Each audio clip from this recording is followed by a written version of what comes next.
Hello students, स्वागत है आपके अपने YouTube channel infinity I learn पे। और आज हम 10th क्लास की मैथमेटिक्स पढ़ने जा रहे हैं। और मैथमेटिक्स जो चैप्टर हम पढ़ने जा रहे हैं उसका नाम है पॉलिनोमियल्स, जो कि एनसीईआरटी का दूसरा चैप्टर है। ओके, तो स्टूडेंट्स आप लोग पॉलिनोमियल के बारे में 9th क्लास में पढ़ चुके हो। उसमें आप लीनियर पॉलिनोमियल के बारे में आप लोगों ने पढ़ा, टाइप्स ऑफ पॉलिनोमियल के बारे में पढ़ा। ओके, तो पॉलिनोमियल होता है क्या है स्टूडेंट्स? पॉलिनोमियल का जो एक जनरल फॉर्म है, ओके, वो ये है ए एन एक्स की पावर एन। इस तरह से आपकी एन की पावर यहाँ पे डिक्रीज होती जाएगी। ओके, यहाँ पर मैं आपको बता दूँ कि जो एन है, जो एक्स की पावर एन है, वो एन क्या है आपका? एक positive, n is a positive integer. Okay, positive integer का मतलब ये है कि यहाँ पे जो एक्स की पावर्स हैं एन, वो हमेशा पॉजिटिव होंगी और इंटीजर होंगी। ओके, एन की वैल्यू ना तो आपकी नेगेटिव हो सकती है, ओके, और ना ही फ्रैक्शन में हो सकती है। ओके, अगर ये वैल्यू आपकी नेगेटिव में होगी या फ्रैक्शन में होगी तो आपका पॉलिनोमियल वो नहीं कहलाएगा। ओके, सो सिंपली हम कह सकते हैं कि polynomial is an algebraic expression. Okay, तो हमारा जो पॉलिनोमियल होता है वो क्या होता है? एक अलजेब्रिक एक्सप्रेशन होता है जिसमें एक हमारा कांस्टेंट होता है और एक वेरिएबल होता है। ओके, तो जैसे आप लोगों को पता है कि जैसे ये जो इस तरह के जो हमारे पॉलिनोमियल होते हैं ए एक्स प्लस बी, ये इसमें एक्स की पावर हमारी क्या है स्टूडेंट्स? 1 है। ओके, तो ये पॉलिनोमियल हमारा क्या कहलाएगा? Linear polynomial. ओके, उसके बाद अगर हमारे इस तरह से है पॉलिनोमियल बी ए एक्स स्क्वायर प्लस सी, तो ये हमारा इसमें एक्स की पावर 2 है, तो ये हमारा कहलाएगा क्वाड्रेटिक पॉलिनोमियल। ओके स्टूडेंट्स, इसके बाद अगर हमारे वेरिएबल की पावर 3 है तो ये हमारा कहलाएगा क्यूबिक पॉलिनोमियल। ओके स्टूडेंट्स, तो जो आपकी एनसीईआरटी का एक्सरसाइज 2.1 है, ओके, एक्सरसाइज 2.1 में ग्राफिकल मेथड से आपको ये पूछा गया है कि आपको नंबर ऑफ जीरोस कितने हैं। ओके, तो जैसे हमें इस पॉलिनोमियल का ग्राफ दिया गया है, ओके, और हमारा जो ये पॉलिनोमियल है ये एक्स का फंक्शन है। ओके, तो अगर हमें इस क्वेश्चन में पूछें कि इसमें हमारे नंबर ऑफ पॉलिनोमियल्स कितने हैं, ओके, तो बहुत ही सिंपल मेथड में हम ये बता सकते हैं कि जितनी बार हमारा ये फंक्शन एक्स एक्सिस को इंटरसेक्ट कर रहा है हमारे उतने ही पॉलिनोमियल होंगे। ओके, जैसे कि आप देख सकते हैं इस पहले क्वेश्चन में हमारा जो ये एक्स एक्सिस है, इसमें ये हमारा जो फंक्शन है ये 2 बार इंटरसेक्ट कर रहा है, एक यहाँ पर और एक यहाँ पर। तो इसके नंबर ऑफ जीरोज की बात करें तो इसमें नंबर ऑफ जीरोज हमारे कितने हो जाएंगे?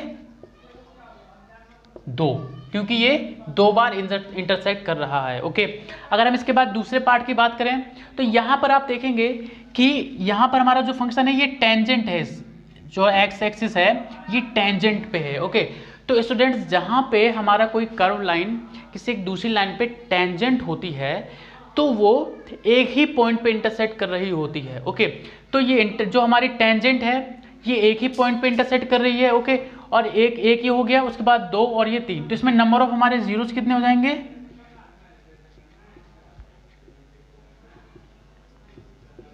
ओके, तो इस तरीके से स्टूडेंट बहुत ही इजी तरीके से आप लोग जो हमारी एक्सरसाइज 2.1 है उसको आप आराम से सॉल्व कर सकते हो। जितनी बार हमारा जो फंक्शन है वो एक्स एक्सिस को इंटरसेक्ट कर रहा है हमारे पॉलिनोमियल नंबर ऑफ जीरोज उतने ही होंगे। ओके फ्रेंड्स, अब हम बात करेंगे क्वाड्रेटिक पॉलिनोमियल की। ओके, तो स्टूडेंट जो क्वाड्रेटिक पॉलिनोमियल होता है उसका जनरल फॉर्म क्या होता है? General form of quadratic polynomial. जो जनरल फॉर्म होती है क्वाड्रेटिक पॉलिनोमियल की वो होती है students a x square plus b x plus c. Okay, यहाँ पे आपका ए बी एंड सी आपके क्या हैं? कॉन्स्टेंट्स हैं। ओके, न्यूमेरिकल वैल्यू होती हैं ये। ओके, और एक्स आपका यहाँ पे क्या है? वेरिएबल है। ओके, ओके स्टूडेंट्स, मान लेते हैं कि इसके जो ये पॉलिनोमियल है इसके जीरोज होंगे हमारे अल्फा और बीटा। ओके, अब मैं आपको पहले ये बता देता हूँ कि जीरोज क्या होते हैं।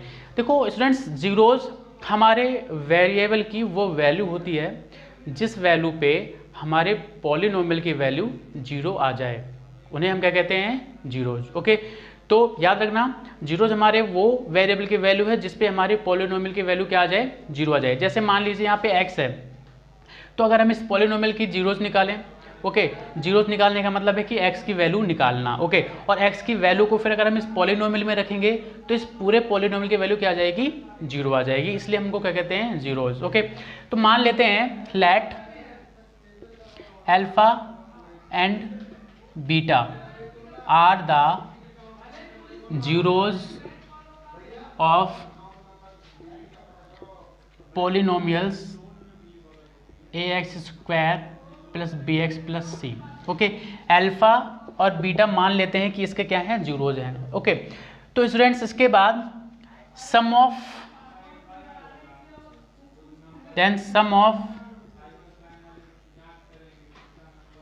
Zeros that is alpha plus beta.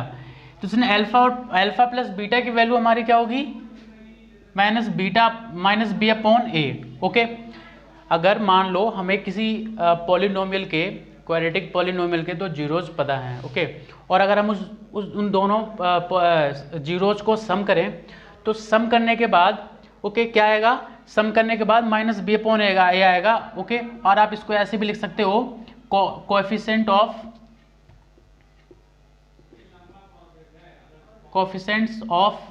X. Okay, जो हमारा कोएफिशिएंट ऑफ एक्स होगा, जैसे कि यहाँ पे एक्स का कोएफिशिएंट हमारा बी है और यहाँ पे आ जाएगा कोएफिशिएंट ऑफ x², जो कि यहाँ पे क्या है, ए है। ओके, तो ये सम ऑफ जीरोज का रिलेशन है हमारे इस पॉलिनोमियल के साथ। ओके, उसके बाद अगर हम इन दोनों जीरोज का प्रोडक्ट कर दें, प्रोडक्ट ऑफ जीरोज। ओके, तो प्रोडक्ट ऑफ जीरोज में क्या हो जाएगा, अल्फा इंटू बीटा, और अल्फा इंटू बीटा को अगर हम प्रोडक्ट करते हैं तो इसकी जो वैल्यू आएगी वो सी अपॉन ए के बराबर आएगी। ओके, यहाँ पे हमारा सी क्या है, कांस्टेंट टर्म है। ओके, तो क्या आ जाएगा, constant term divide by coefficient of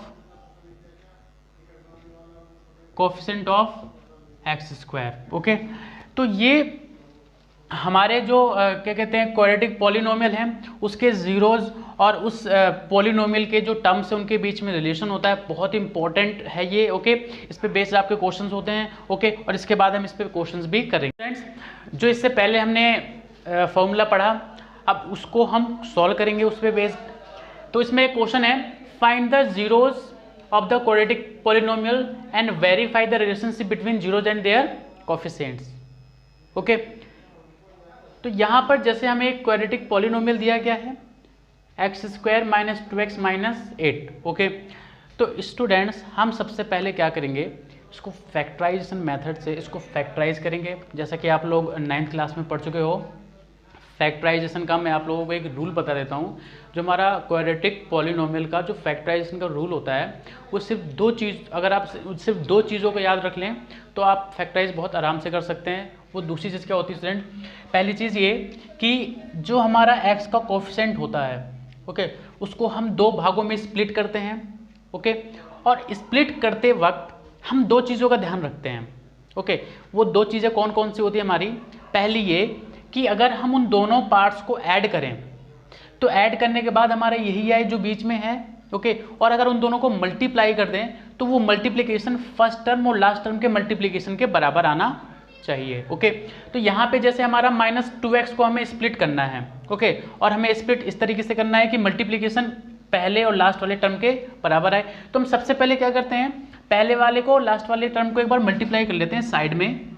जैसे x² इंटू -8 को मल्टीप्लाई करते हैं तो हमारा आ जाएगा -8x²। ओके, अब हमें यहाँ से एक आइडिया पता चल गया कि हमें इसको इस तरीके से स्प्लिट करना है 2 भागों में कि जिससे 2 भागों को अगर हम मल्टीप्लाई करें तो -8x² आए। ओके, तो आप कैसे लिख सकते हो स्टूडेंट्स इसको, आप इसको लिख सकते हो -4x + 2x - 8। ओके, यहाँ पे देखिए -2x है हमारा, यहाँ पे -4x + 2x, -2x ही आ रहा है प्लस करने पे। ओके, और अगर हम -4x और 2x को मल्टीप्लाई करें, ओके, तो माइनस और 4 2 8 एक्स स्क्वायर आएगा। ओके, तो ये हमारा क्या आ रहा है, दोनों का मल्टीप्लीकेशन सेम आ रहा है, इसका मतलब हमारा ये सही है। उसके बाद हम इन दोनों टर्म में से जो चीज़ हमारी कॉमन है वो ले लेंगे, जैसे कि इन दोनों में सिर्फ x कॉमन है, तो यहाँ से हमने x कॉमन ले लिया -4, और इन दोनों में 2 कॉमन है तो यहाँ पे हमने x -4 ले लिया। ओके, इसके बाद ये दोनों टर्म हमारे कॉमन है, इनको हमने ले लिया, यहाँ पे बचेगा हमारा x, यहाँ बचेगा 2। ओके, तो ये हमने स्टूडेंट्स कर लिया factorisation. Okay,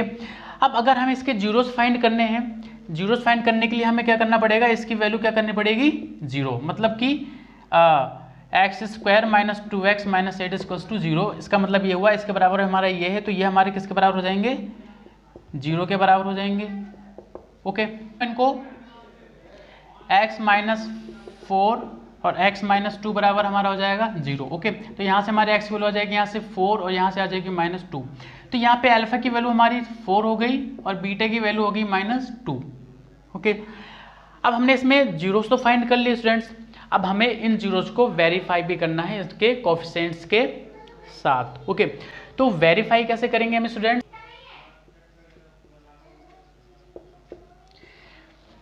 okay students, verification हम कैसे करेंगे, जैसे आपको पता है कि जो हमारा सम होता है अल्फा प्लस बीटा होता है, वो क्या होता है, minus coefficients of x divide by coefficients of x square. Okay, तो यहाँ पे अल्फा हमारा क्या है 4 और बीटा क्या है -2। ओके, यहाँ पे हम देखें तो हमारा जो कोएफिशिएंट ऑफ x है वो क्या है -2 है, और कोएफिशिएंट ऑफ x स्क्वायर क्या है हमारा 1 है। यहाँ पे 4 और -2 कितना आ जाएगा 2, यहाँ पे माइनस की मल्टीप्लिकेशन -2 से होगी तो क्या आ जाएगा हमारा ये 2। ओके, तो हमारा क्या हो गया, ये वेरीफाइड हो गया सम के लिए। ओके स्टूडेंट्स, इसके बाद हम प्रोडक्ट के लिए करेंगे, product alpha into beta. Alpha into beta के लिए मैंने आप लोगों को बताया था कि constant term divide by coefficient of x square. Okay, तो अल्फा और बीटा की बात करें तो अल्फा की वैल्यू हमारी 4 थी और बीटा की वैल्यू -2 थी। कांस्टेंट टर्म हमारा इसमें कितना है -8 स्टूडेंट्स, और एक्स स्क्वायर कोएफिशिएंट 1 है। 4 की मल्टीप्लिकेशन -2 से करेंगे तो -8 आएगा और इस तरफ भी -8 है। ओके, तो ये भी हमारा क्या हो गया, वेरीफाइड हो गया। ओके, तो इस तरीके से स्टूडेंट्स बहुत ही ईजी वे में आप इनको सॉल्व कर सकते हो। आप पहले फैक्टराइजेशन कीजिए, फैक्टराइजेशन करने के बाद इनके एक्स की वैल्यू निकालिए और एक्स की वैल्यू निकालने के बाद इनको इस तरीके से आप वेरीफाई कर सकते हैं। फ्रेंड्स, अब एक दूसरे टाइप का हम क्वेश्चन करेंगे। ओके, अब इस क्वेश्चन में आपको क्या है कि आपको जैसे इससे पहले वाले क्वेश्चन में आप लोगों को पॉलिनोमियल दिया था, आपको उसके जीरोस निकालने थे और उनको वेरीफाई करना था। ओके, अब ये क्वेश्चन उससे जस्ट डिफरेंट है, इसमें आपको जीरोस का सम और प्रोडक्ट दे रखा है, आपको पॉलिनोमियल फाइंड करना है। ओके स्टूडेंट्स, तो उसका एक तरीका क्या होता है, जैसे मैंने आप लोगों को स्टार्टिंग में बताया था कि जो जनरल फॉर्म होती है हमारी, जनरल फॉर्म होती है क्वाड्रेटिक पॉलिनोमियल की, वो होती है ax² + bx + c। ओके, तो स्टूडेंट्स अब आपको करना क्या है, आपको सम और प्रोडक्ट जो दे रखे हैं उनमें से आपको a b c की वैल्यू निकालनी है और इसमें पुट कर देनी है। ओके, उसके बाद आपका पॉलिनोमियल आ जाएगा। ओके, अब निकालेंगे जैसे कि यहाँ पे ये आपका सम दिया है, अल्फा मतलब कि अल्फा प्लस बीटा की वैल्यू आपकी 4 है और अल्फा इंटू बीटा की वैल्यू आपकी -1 है। ओके, जैसा कि आप लोगों को पता है कि अल्फा और बीटा की वैल्यू आपकी क्या होती थी, -b/a, coefficient of x and coefficient of x square में यहाँ पे चलो दोबारा लिख देता हूँ, माइनस कोएफिशिएंट ऑफ x और ये है coefficient of x square. Okay, तो यहाँ पे 1/4 है।